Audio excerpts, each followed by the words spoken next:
আমাদের সার্বিক উন্নতির স্বার্থে ইসলাম কথা বলে। ইসলামকে সালাত সিয়াম নিয়ে বসে থাকে না।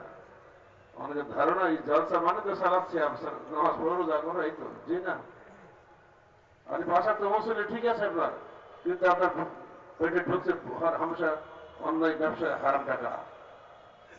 একটির ঘোষণা আল্লাহ রসুলের দেখো লা ইয়াদখুলু জান্নাতা জাসাদুন গুযযা বিল হারাম।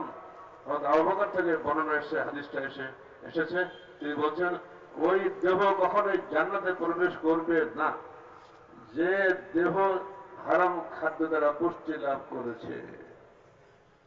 আপনার বলার আছে কোনটা হারাম কোনটা হালাল, কিন্তু আপনারা প্রত্যেকে বুঝেন।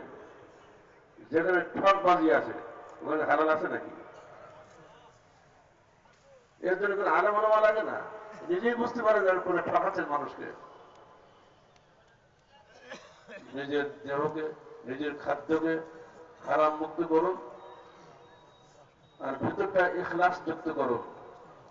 তিনটা শর্ত না হলে আপনার আমল কবুল হবে না। সহি আকীদা, সহি আমল, আর ইখলাসে নিয়ত। বিশুদ্ধ আকীদা, যে শিরক থাকবে না, রিয়া থাকবে না। বিশুদ্ধ আমল, যে বেদাত থাকবে না। ইখলাসে নিয়ত, যে রিয়া বা প্রদর্শনী থাকবে না। এই তিনটা শর্ত একত্রিত হলে তবেই সেই আমলটা আল্লাহর কাছে কবুল হয়।